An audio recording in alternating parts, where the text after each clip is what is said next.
Hallo Leute und herzlich willkommen zu einem neuen weiteren Unboxing.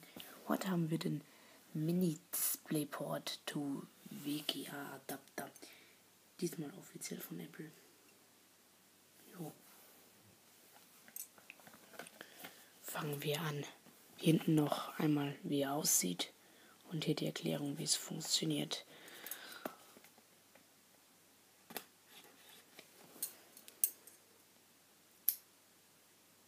So.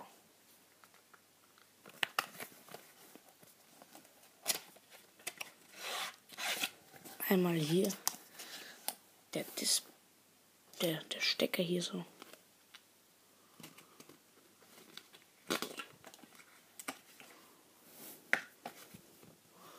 Und